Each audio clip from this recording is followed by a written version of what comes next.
Hi, welcome to Understanding Seasonal Affective Disorder. My name is Kelly Ravenscroft, and I'm one of the consultants here at Coastline EAP. You can call us for confidential support anytime, day or night. Our number is 1-800-445-1195 or 401-732-9444. So in this training, we're going to talk about an overview of seasonal affective disorder, what it is, differentiate it between seasonal affective disorder and winter blues, and talk about some tips that may help with managing seasonal affective disorder. So what exactly is seasonal affective disorder? So there are a lot of theories when it comes to seasonal affective disorder, but its true cause is not quite known at this point in time. What we do know is that it's a mood disorder with a seasonal pattern. So if a major depression happens in the fall or winter month, and bipolar can happen in the spring or summer months. So we know that it's a mood disorder with a seasonal pattern. We know that winter blues is different from seasonal affective disorder. Winter blues, some people notice that when winter comes around, there's not as much sunlight. They feel maybe their mood's a little lower than usual. They might be more tired than usual, but it doesn't really impact their experience to feel joy or impact their daily life all that much. But when people have seasonal affective disorder, it can mean that they are having difficulty getting out of bed, difficulty regulating their emotions. So the symptoms are much more intense. One of the things that we do know is that in the winter, some people produce less serotonin and more melatonin, which can lead to changes in their sleep-wake cycle. And they believe that that has to do with the sun getting less sun in the winter time. And they know that the symptoms tend to last for 4 to 5 months. So people who have depression, they might have depression year round, but people who have seasonal affective depression may only experience it during the winter month cycle. What are some of the risk factors? So one of the risk factors is living in the Northern Hemisphere. In the US, they show that about 14% of people experience winter blues and 6% experience SAD. In Canada, 15% of people experience winter blues and 6% experience SAD. And in the UK, about 20% are estimated to experience the winter blues and 2% experience seasonal affective disorder.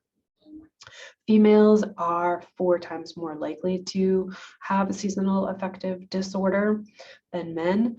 And one of the other things that is noticed that people who have darker eye color may be at a higher risk for seasonal affective disorder as well. Low vitamin D levels, because vitamin D helps to regulate serotonin, have also been shown to be a risk factor. And then another thing that can happen when you've continually had a couple of winters where you've had a difficult winter with seasonal affective disorder is that you can begin to associate winter with this despair. So negative thoughts and feelings about the winter might become a pattern, and then that can contribute to seasonal affective disorder. When the seasons change, you might start to get a sense of dread or foreboding around the fall or winter months, which then can get you into that negative space and can exacerbate the symptoms.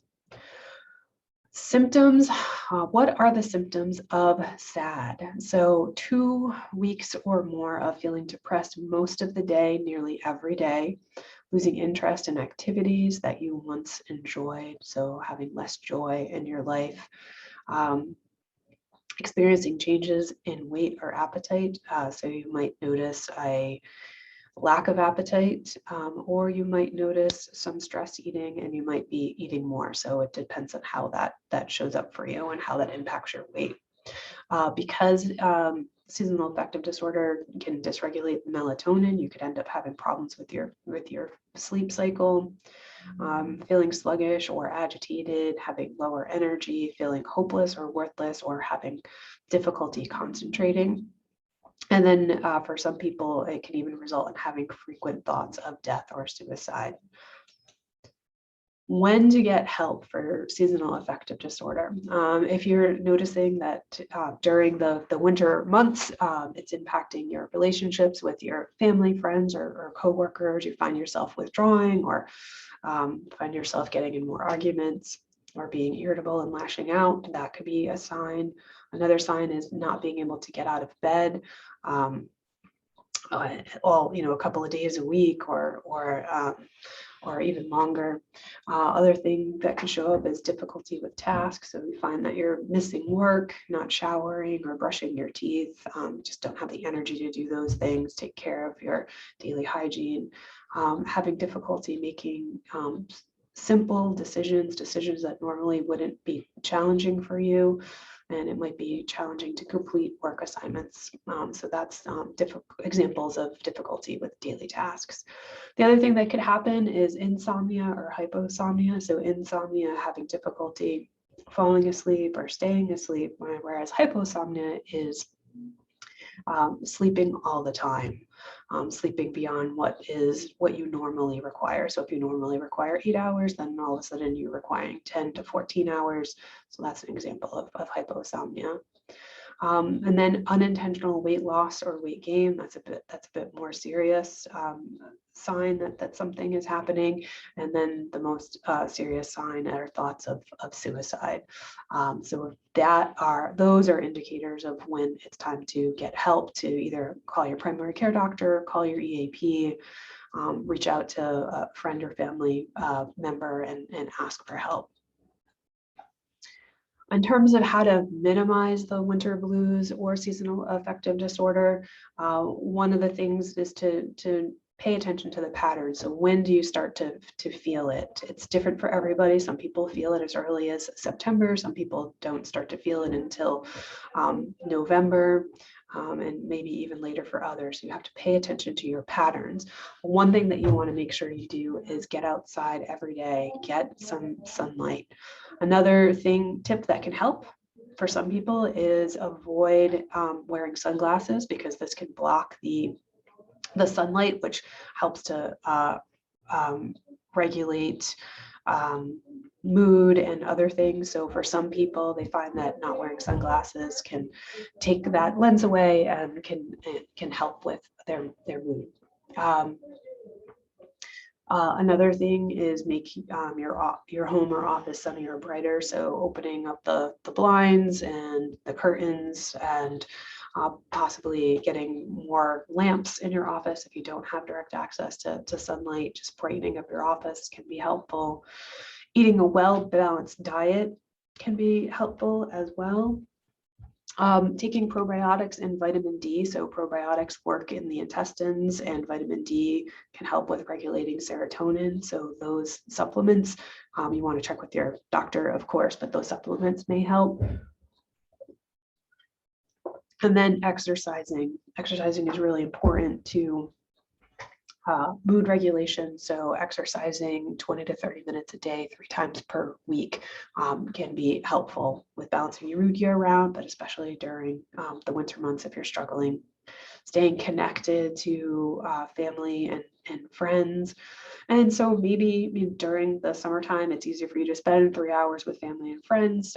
During the winter, you might not have as much energy. So being aware of that. So staying connected without necessarily exhausting yourself. So maybe you can only get together for a dinner and maybe not the extra curricular part, but staying connected and matching your energy, paying attention to your energy and what feels good. So 3 hours might not feel good, but an hour will work for you.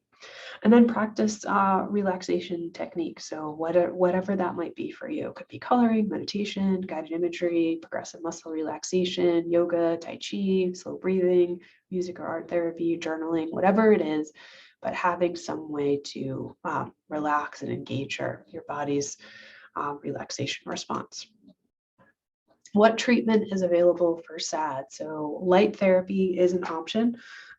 There are light boxes that are for sale. They're generally recommended that you don't use them for more than an hour and you use them earlier in the day. So getting that Light therapy in the earlier part of the day can help. For some reason, they found in studies that it doesn't help if you use the light therapy later in the day or late afternoon. Cognitive behavioral therapy can be really helpful, especially if you have a lot of negative thoughts about winter, if you have dread based on your experiences in the past. Cognitive behavioral therapy will help you to challenge some of those thoughts and possibly replace them with more neutral thoughts about the winter and less dread. And then antidepressants. So for some people who have seasonal affective disorder, they may need to take antidepressants, but only for the 4 or 5 months out of the year. Their mood tends to regulate fine during spring and summertime. It's just certain parts of the winter where they might need to take those antidepressants. So those are the treatments that are available for seasonal affective disorder. So these are just some suggestions and an overview of what seasonal affective disorder is. If you want to get more specific tips or talk about this in more detail, you can always call the EAP. You could also talk with your primary care doctor as well.